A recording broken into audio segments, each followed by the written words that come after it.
One slip away from game 4. How's the team looking? Obviously, some disappointing news about Marcus. He won't be suiting up. Yeah, I mean, we're doing fine. We're just back on our normal schedule, and we had a good day yesterday, and we're back to normal today with our recovery and going through our process. So, as far as that's all good for us, and then obviously, bad news for Marcus. I feel for him. You don't get a lot of opportunities to play in these type of games, and it's unfortunate, but it'll be the next man up for us. Yeah, it's been the motto all year, I guess, next man up. And how do you not let the guys that have hit him down, I suppose, and keep him energized for tomorrow night? Well, I don't think I have to do very much to keep them energized. They're exciting times, and our players will respond accordingly, and they'll be excited to go play tomorrow. The shot the other day, we need to ask you about it, I guess, but I'm assuming it hasn't been spoken about too much since Sunday night. Haven't been spoken at all, actually. So it's just one of those things. It's a great moment, but it's actually meaningless at the end of the day in the long picture of things. And if we don't win a championship, the shot won't mean anything. And if we do, everyone will think it was the shot. So it's not worth discussing, really, in my eyes. Are you speaking about what could happen tomorrow night, or are you just solely focused on the game? It's such a big opportunity to do this in front of your home fans, I suppose. But if you get too far ahead, is that where you become unstuck potentially? Well, no, we haven't really gone down that road either. I won't go down that road. I haven't done that for 3 years. For us, tomorrow is just a Thursday night game, the last home game officially for us, and we want to play well at home, irregardless of the first game, the 10th game, or last game of the year. It's another home game for us that we just want to play well and get it across the line. And all the folks will have all the media banter about all the good things and bad things that will transpire over the next 6 or 7 days. And we're just focused on trying to win a home game on Thursday night, and that's only our focus. How does the Marcus Lee injury affect things on the court? Is it an obvious fix with just more minutes for Fab and Matul Gang, or do you have any idea in terms of the split there, or is there something different that you've got to? I mean, are you coaching right now? I'm not coaching, no, I'm asking you. We'll figure it out by tomorrow. Can you give us an idea of what exactly happened to Marcus's leg? Is there a diagnosis? I would not be the guy to do that. I'm not smart enough. I just had surgery yesterday on my mouth, so I only know about myself and my surgeries. That'd be something for a physio, but yeah, I don't have the terminology or the wherewithal or smarts to tell you. What have you seen out there that's allowed Jordan to really find his rhythm offensively? Well, I think he's playing hard and he's doing the right things, and when the ball doesn't go in, it can get quite frustrating for you. And he's had moments there where I thought he took some really good shots early, and even in Perth and early in the series, and the ball just didn't land in for him. And he's made a few shots, which will hopefully continue to boost his confidence. But he causes problems with his speed and his shooting ability, and we'll rely on him to get us organized when we need to be organized, and we'll see if the shots going tomorrow for him. Since game 1, you guys have done a pretty good job of containing their bigs. What's been the key to stopping JLA and Ari from really getting going? Well, I don't think we've really contained anyone necessarily, other than the fact that every night's going to be for somebody else.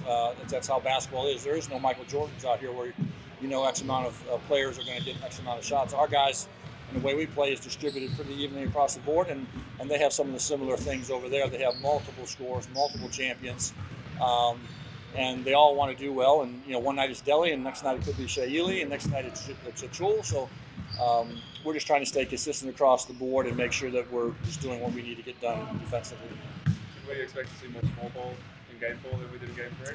Not necessarily. I've spoken about Jack shots, Scott, but for Matuk to step up late in that fourth quarter is really the next man up, and it shows that mentality is within this team. Yeah, I mean, we've been doing this for 3 years here, and again, like practice today, all of our guys are ready to go. Like we'll put in Lucky Barker tomorrow in replacement, and I have no fear of playing Lucky Barker tomorrow. So our guys do the work during the course of the season. Everyone has confidence within, and if we try to scratch out a few minutes here or there from different guys, that's their job, and that's what we're expecting from them. And we'll function the way we've always functioned, which is just do it as a team. Scott, what would a championship win mean at home in Hobart in front of the home crowd? Well, I think it's obviously an important thing for the state. Again, I've said before, it's not going to change my life one way or another, but it will change a lot of people's lives here in Tasmania.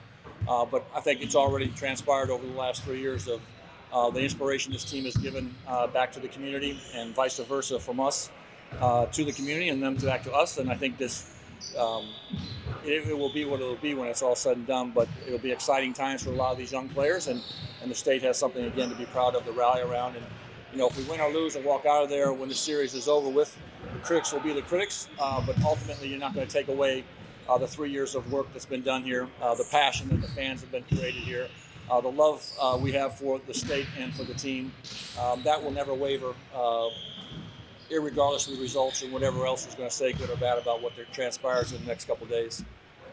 United, the support across the 3 years has been sort of up beyond what you imagined? I mean, it's been beyond what I imagined. I mean, my job when I came here was to try to connect the state from top to bottom, which they said couldn't be done.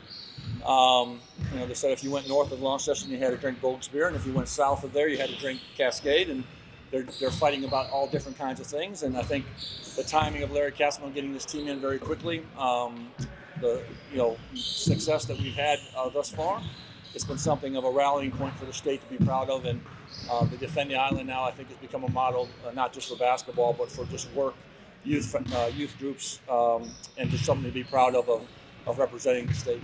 Why do you think Defend the Island sort of caught on as it has?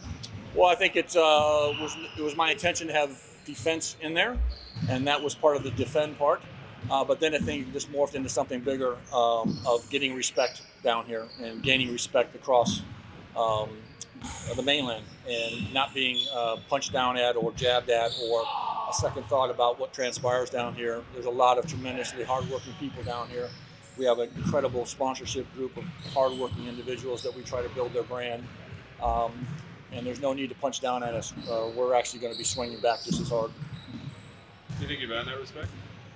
I really don't care what people say or the media says about that. I only care about the people here in Tasmania. The rest you can say or do what you want to do, but it's really about the Tasmanians.